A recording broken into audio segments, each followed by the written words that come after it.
Om Om Shri Ganeshaya Namaha. Om Ganganapate Namaha. Om Guru Brahma Guru Vishnu Guru Deva Maheshwaraha. Gurudeva Param Brahma Tasmai Shri Gurave Namaha. Sarva Mangala Mangalle Shive Sarvartha Sadhike Sharanye Trambake Devi Narayani Namostute. Ya Devi Sarva Bhuteshu Mahalakshmi Rupena Samstita. Namastasya Namastasya Namastasya Namo Namaha.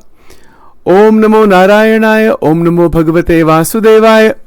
Om Namah Shivaya. Welcome to Nitya Satsang. Today is the 3rd of December 2025. I want to offer my prostrations to all the great sages and to Bhagwan residing in the Hriday Akash, in the heart of every single being. We are continuing to examine the mysteries of Jnan Shakti, Kriya Shakti, Ichha Shakti in connection to the overall goal, the overall realization of a liberated state, Jivan Mukta Sthiti.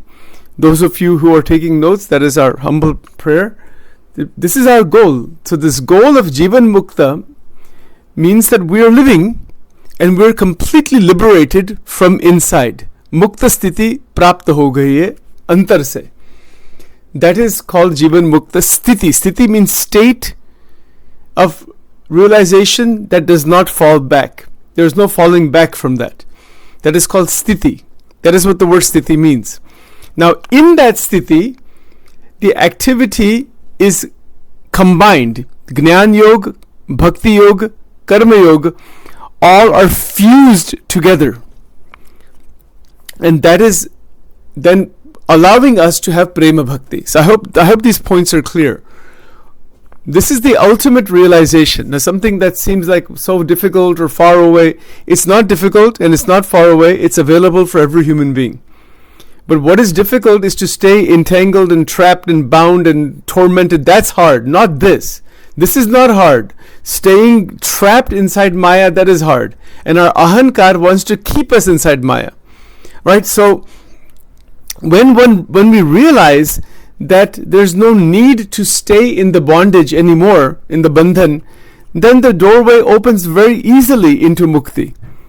Otherwise, if we don't realize that, it can take millions of lifetimes, and that is the difference. Or it might never happen. Also, nobody knows.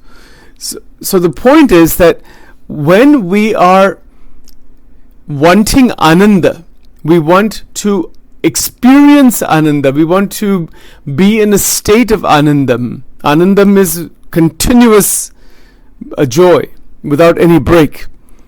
That means all of the deficiency from inside has to be obliterated. There is no other option in that direction. Right, so these are the basic points. Now, every day we are approaching this from some different angle or to expand further. The reason for that, just to express bhakti, that's one thing, but also there's so much ajnan inside the human consciousness. To break that out, we need to look at it in hundreds of ways, different ways of trying to evolve further. So, Ichha Shakti, Jnan Shakti, Kriya Shakti is life. That is our life. Yesterday we were talking about not damaging the Ichha Shakti. And that's a very difficult thing to grasp. We're living in this world, but we don't have mastery as such. We're not siddhas as such, or if we're close to that is one thing, but if you're somebody who's not a siddha, his difficulty understanding even the concepts, just getting wrapped up. So we don't want that to happen. Ichha Shakti is our great power given by God within us. Without it, there's nothing is possible.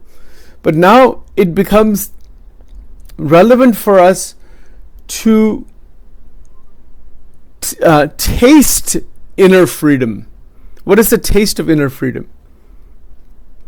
And that is disentanglement from compulsive actions without losing joy. Activity we perform, that is called Kriya. So Kriya Shakti is the energy within Kriya. But action that is performed compulsively, Compulsive means it's repetitive and it doesn't help us. The action is verbal, mental, and physical. So what? Three kinds of actions are there: mental, verbal, physical, and they're performed compulsively. So that is a way that the individual remains trapped. Now, when we perform repetitive action that is in alignment with bhakti, or that is bhakti related repetitive action, that is a different matter. That opens the door, it cracks the door into freedom, into the mukta state. That is because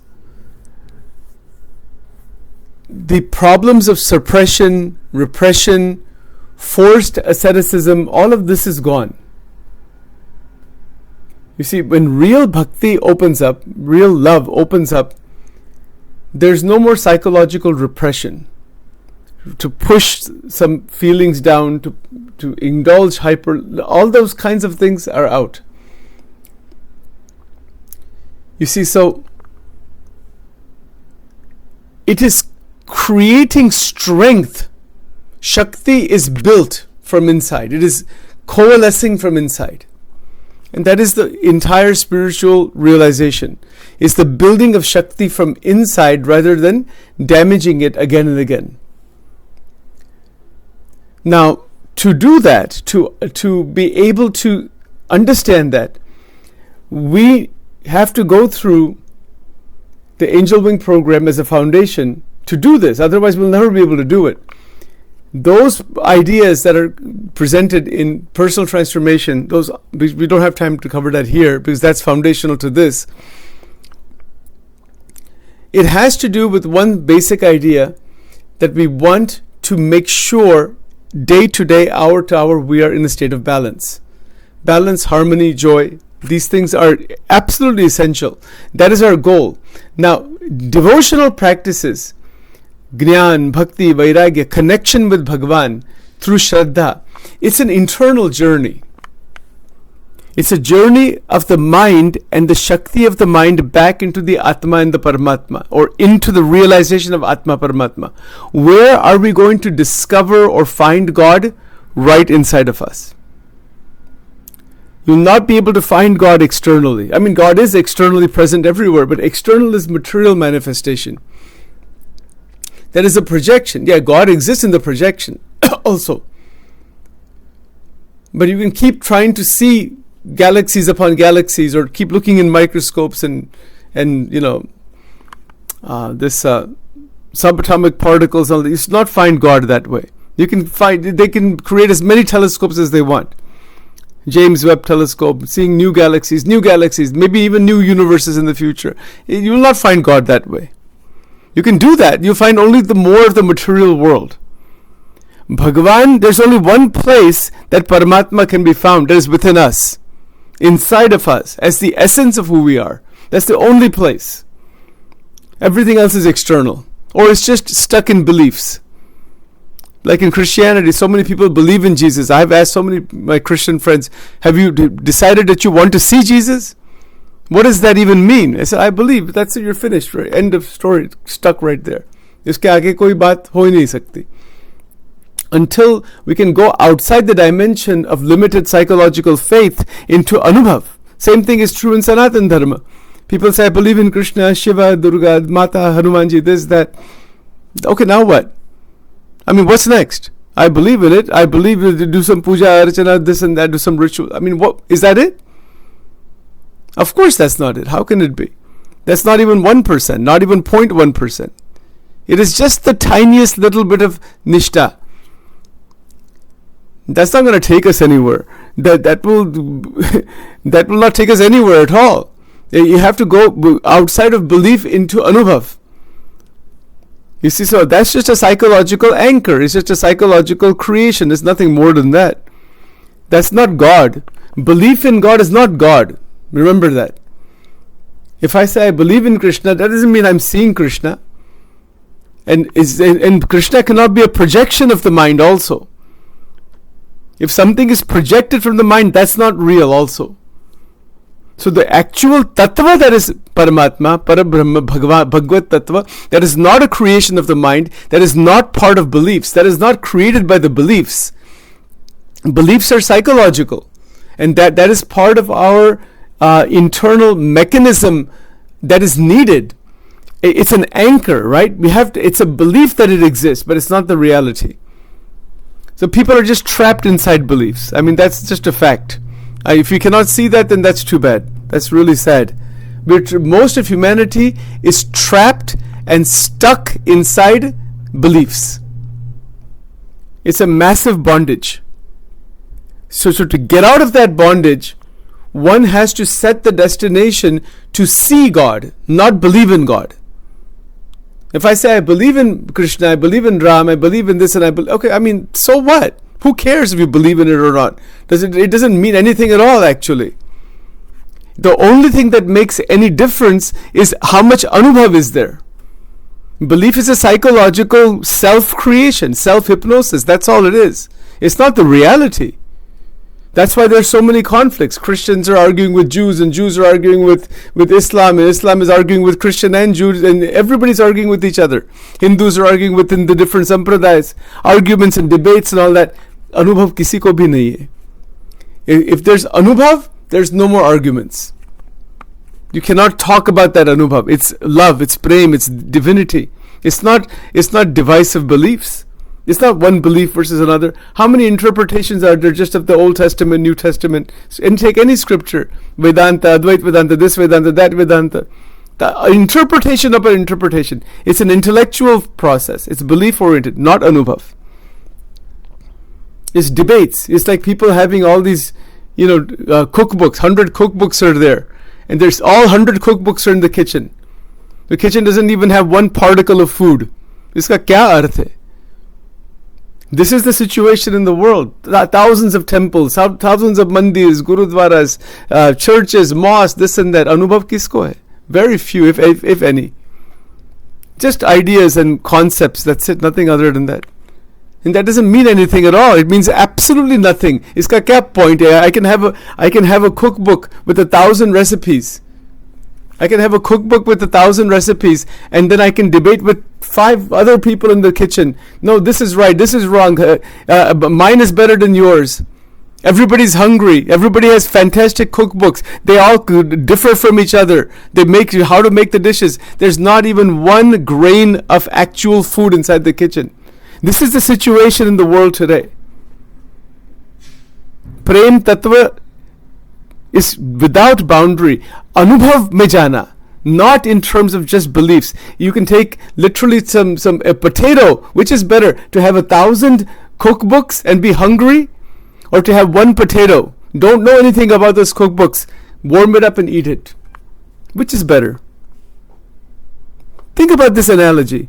Thousands of temples are there. Thousands of churches are there. Anubhav kisko hai? People don't go to each other's temples, either each other's churches. Kitna agna, kitni murkhta hai ye sab. People should learn from Ramakrishna Paramhans. Ramakrishna Paramhans ji kaise the? He's the number one saint. Sachin's open opinion on this one. Iske aage kisi ki bhi takat nahi hai. No way. Ramakrishna Paramhans jaise koi hue the, nobody was like that. He is a real saint, Ramakrishna Paramhans. Others are there also. Everybody is fantastic in their own way. No divisiveness. No sense of superiority with anybody. No sense that I'm better than you.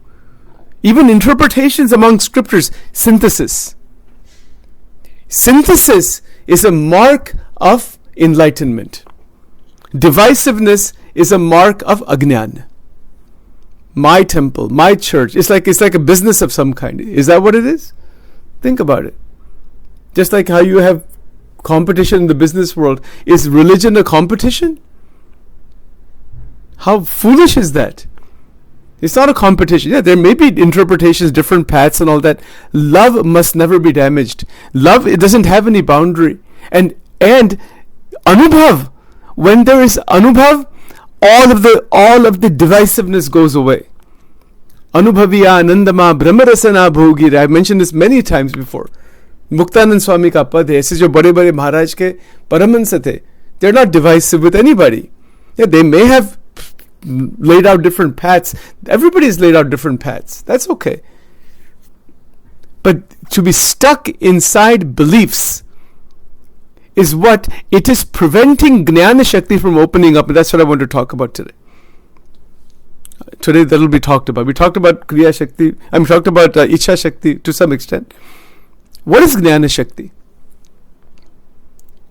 Jnana Shakti is realizing the boundary of the mind in its real sense.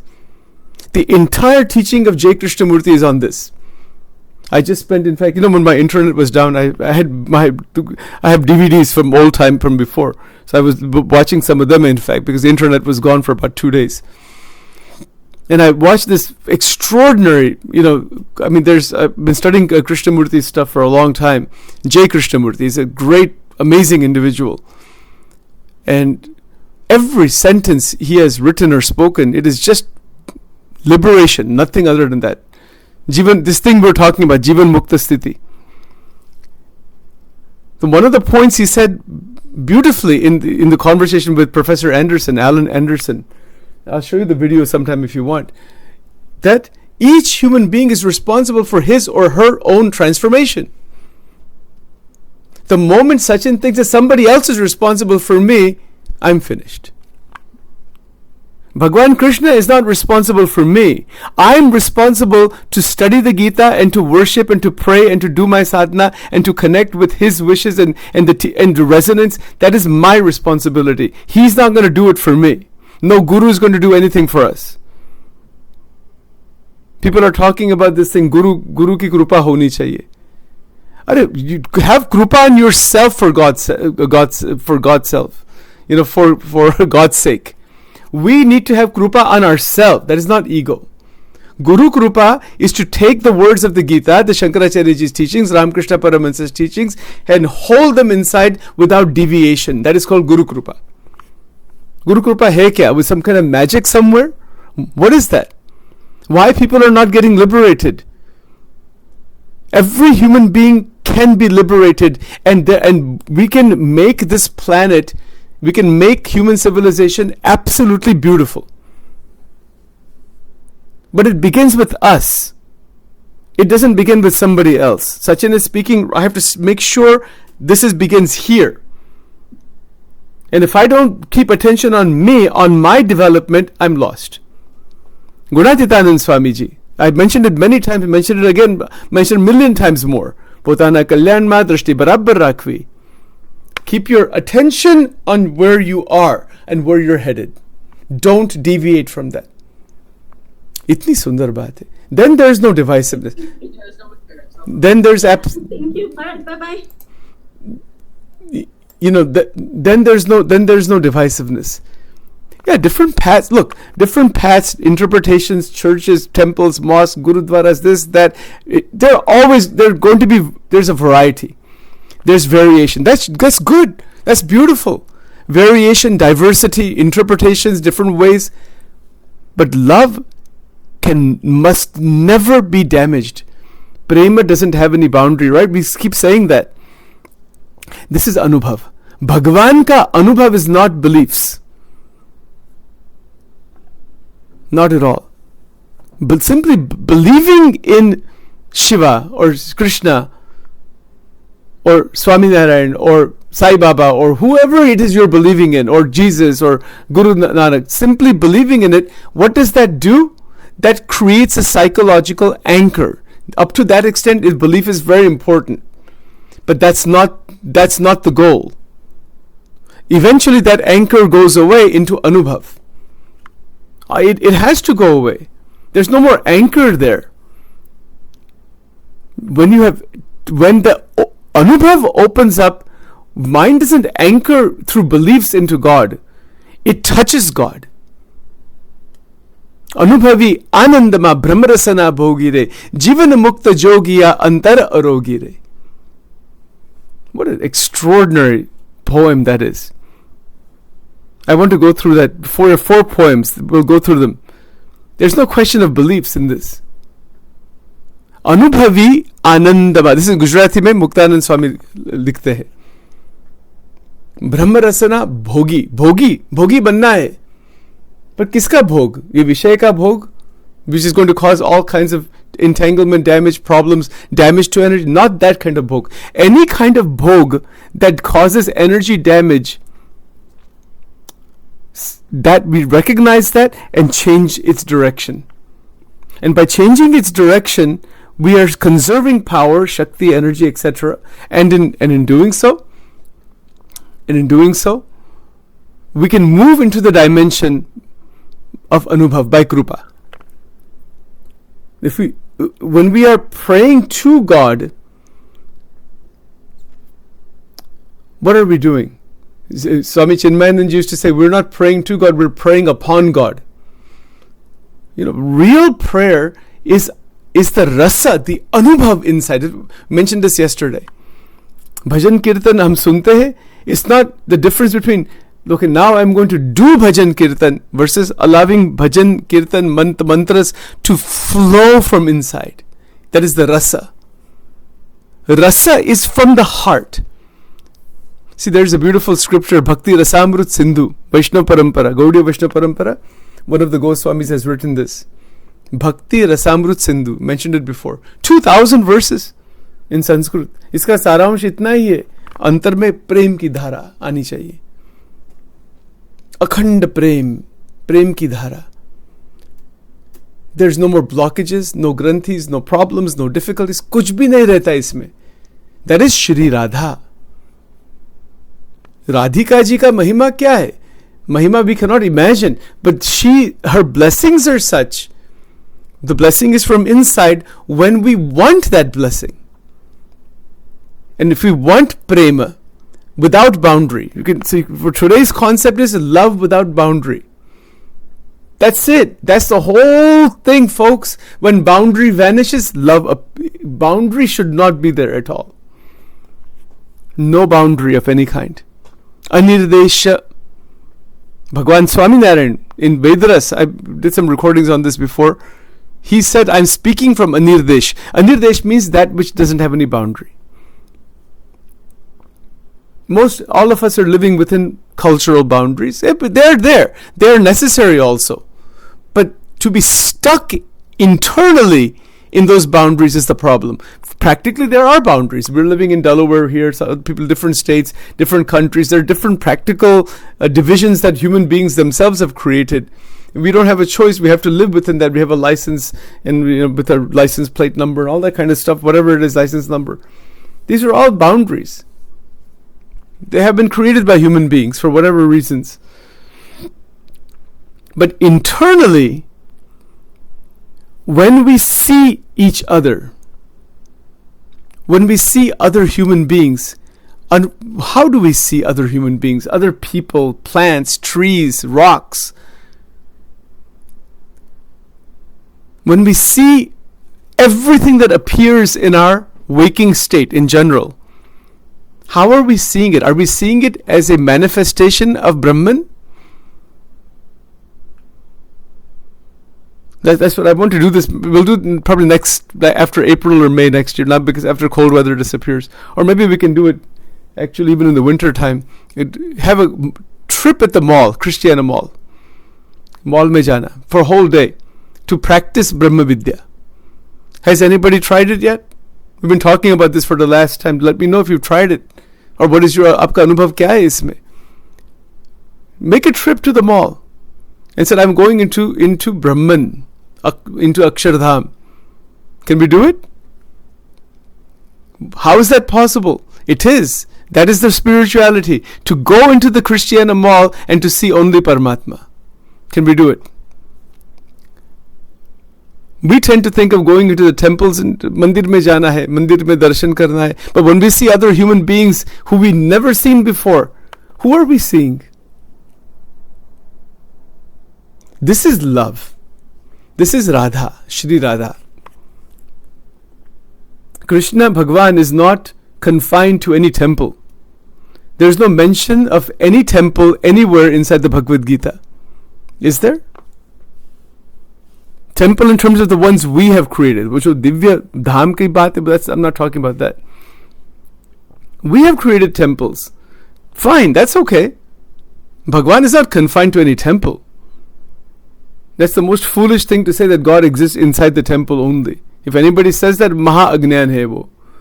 That's not true. Bhagwan or Brahma Tattva exists everywhere, in every situation, at all times, and it exists because our anubhav, we are that Tattva actually. Tattvam Asi. Because we are conscious, we can experience what is in the waking world. You see, so the point here is that Jnana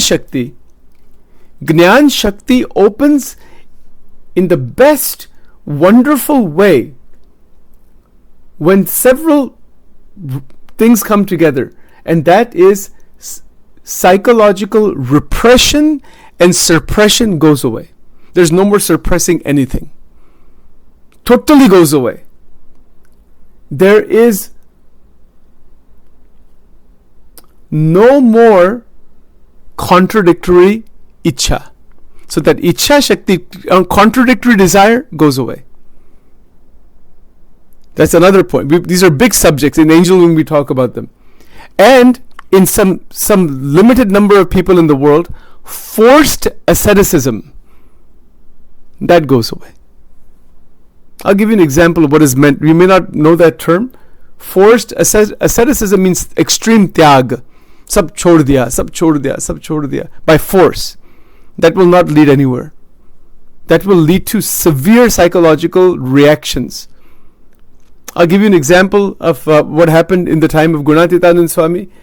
If you don't know who he is, if you go to the Swaminarayan temples in the center, in Baptist temples, you will see two murtis in the center. The left murti is Bhagwan Swaminarayan, the right one is Gunatitanand Swami. वो उनके परम हंस थे, महाराज के परम हंस थे. And that is how the parampara goes. Gunatitanand Swami was a mahant for 40 years in Junagadh original Swaminarayan temple, not this Baptist organization. That came out of that. If you go to Junagadh, there's the Mount Girnar there. And Bhagwan Dattatreya ji ka wahan mandir hai. It's an amazing place to go actually, Mount Girnar. So there's a temple, the Junagadh Swaminarayan temple, wahan Radha Raman Dev, Radha Krishna ka murti swarup hai wahan, and Gunatitanand Swami was the mahant of that mandir. And wahan Siddheshwar Mahadev ji ka bhi sthapna ki hai. It's a beautiful, amazing, one of the original 6 Swaminarayan temples. So Gunatitanand Swami was a mahant for 40 years. Mahant meaning the head of that temple for 40 years. And he had these groups of saints who were part of his, who were guided by him.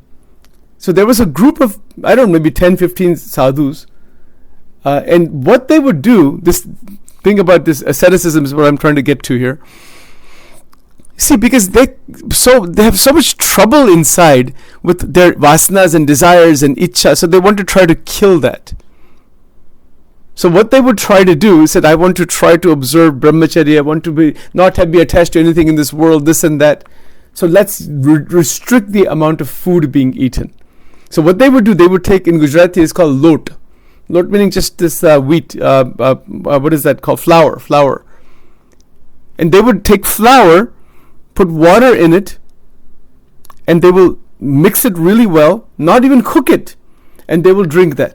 And that's all that they will do. They'll have water throughout the day, maybe a little bit, whatever. They will not eat anything else, and they live like that for years.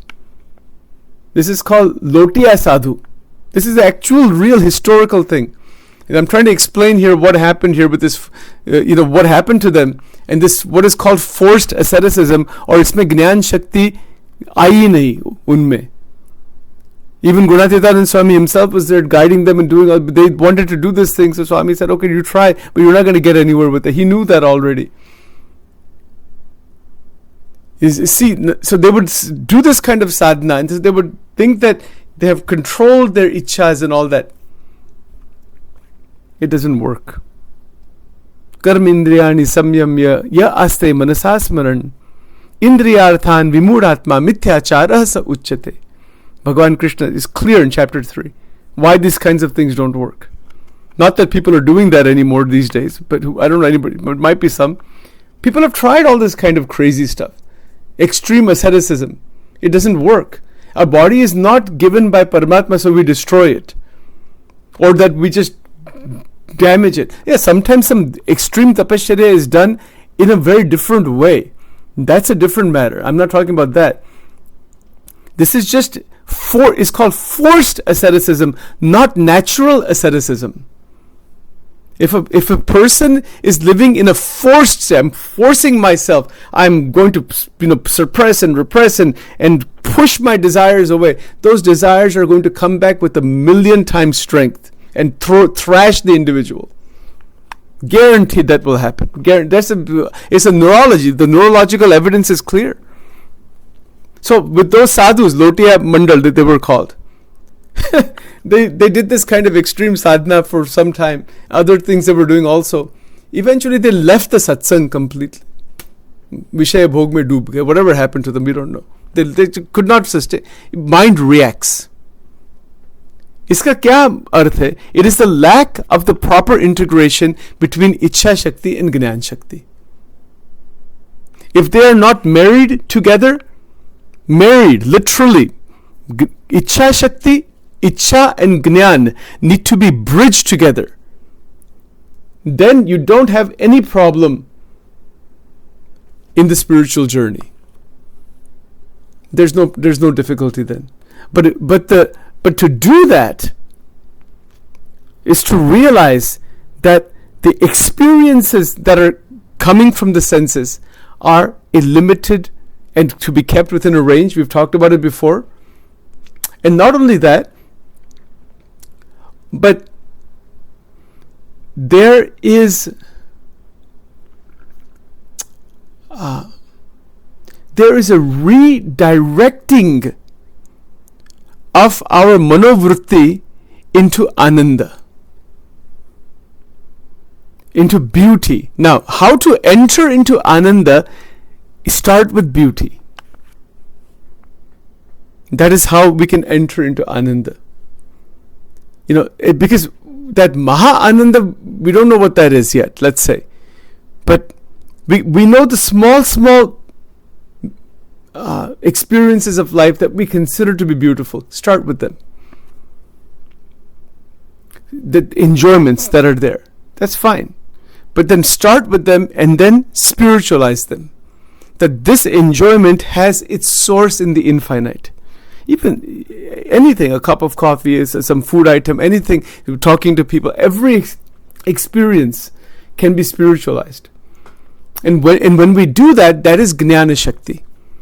So Jnan Shakti means that we are able to see the world as a temporary phenomena.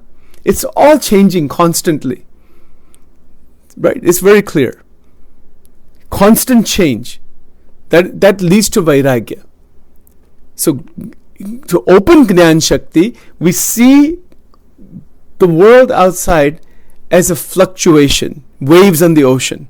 Do we see it that way? We live in the world in the most beautiful way, but we recognize that it is a flux. And because of that recognition, one goes into the dimension of Vairagya, into that state of Vairagya. And people have misunderstood this word. We talked about it before also.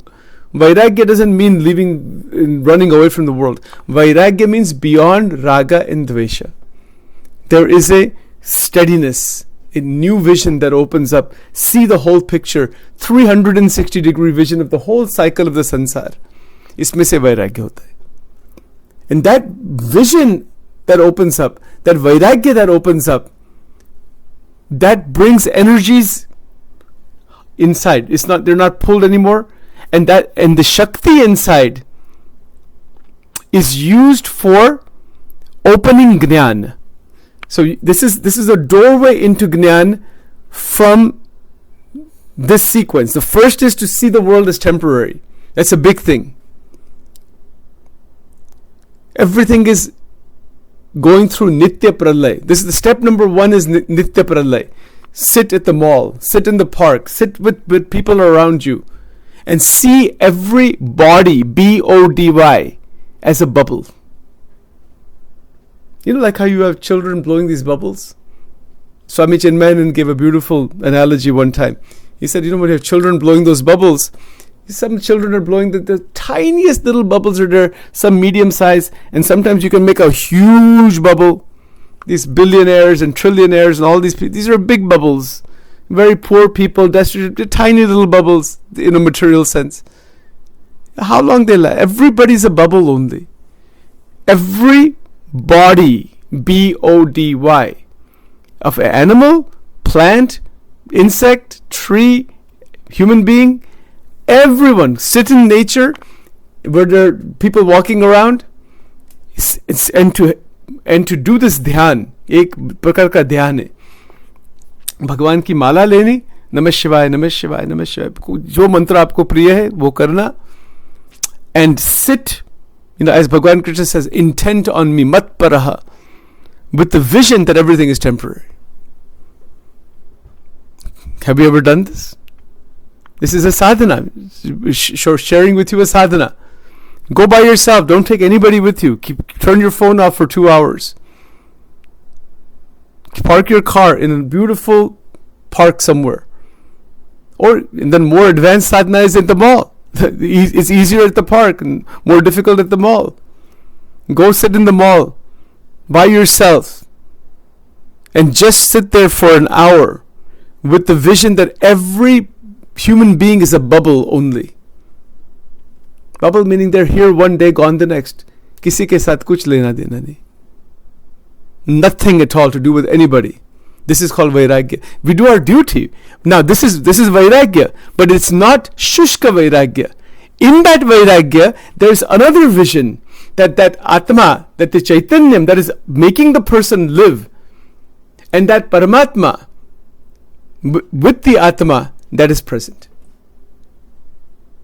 And the vision to see the Atma and the Paramatma in each, that vision is Jnan. And that vision is Jnan because Shakti, energy, is no longer dissipated and fragmented. So the stopping of the dissipation and fragmentation and dissolution of Shakti is by vairagya, by seeing everybody as a bubble. The simple way I'm putting it. You could have a lot of exposition on that. और इसमें कोई राग द्वेष तक प्रश्न ही नहीं रहता. There's no judgment made against anybody. This is an Indian person, this is an African American person, this is a fat person, this is an ugly person, this is a beautiful person. ये सब निकल जाता है. This is attractive, this is not attractive. Everything, it is a sadhana. It is to see that it's there, but our mind is constantly pulled. The pulling stops. The pulling stops by Bhagavad Nam and by realizing that this is only a temporary phenomena.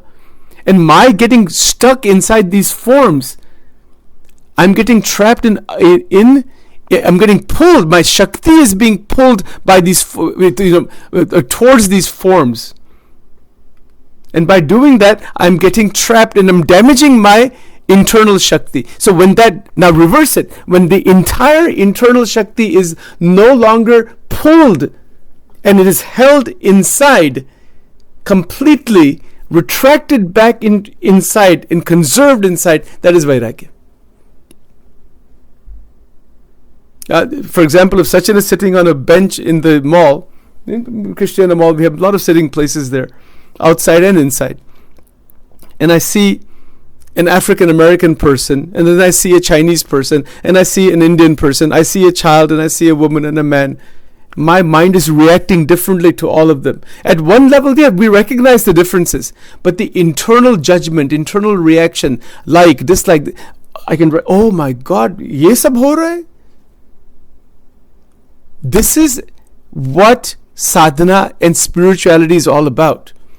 That this is happening. Close your eyes. Take steady breath in and out. Bring the Shakti, bring your mind into synchronous state. Narayan, Narayan, Narayan, Narayan.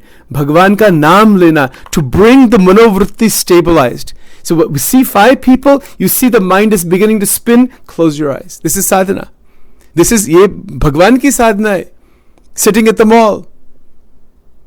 It's very easy to go into the temple and listen to Vishnu Sahasranam or Shiva Sahasranam and thinking we're very spiritual. Forget about that. That's not spirituality. That's fine. That's okay. It's a beginning. Real spirituality is doing this. That is only that is there to purify the mind, as Shankaracharya ji stated. Don't negate that. That is extremely important. But we should not be in a delusional state that I'm something very great because I'm going to the temple every day. I'm doing this at the sadhana. In Sachin's case, the whole place is a mandir. Does that mean that Sachin is something? No, it doesn't mean anything at all. If my mind is getting pulled by the 5 people sitting at the mall, my spirituality is gone to zero.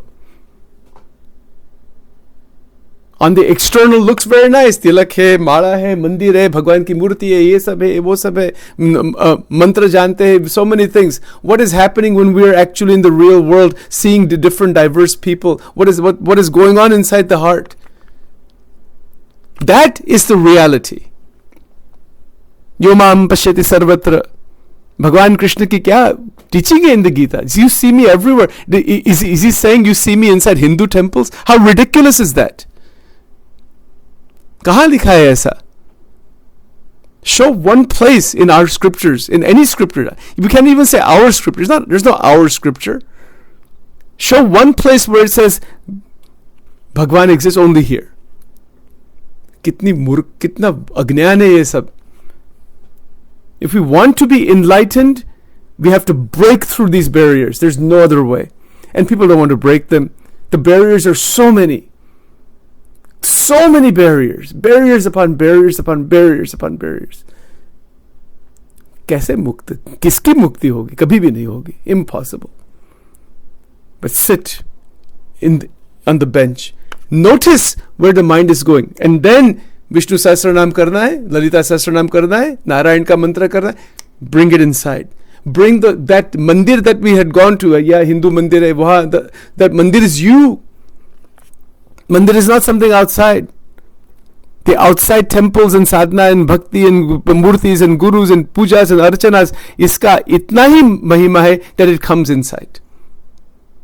And if it doesn't come inside, it is externalized spiritual entertainment. Spiritual entertainment. Nothing other than that.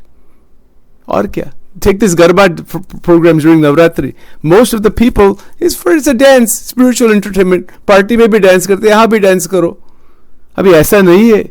भगवान देवी के साथ प्रेम की धारा होनी चाहिए इसमें मर्यादा होनी चाहिए. कितना सब होना चाहिए. That is how the connection with Mahashakti happens. Is it a spiritual entertainment? Think about this. If it's not internalized, it is spiritual entertainment. When it is internalized, it is spiritual retrainment.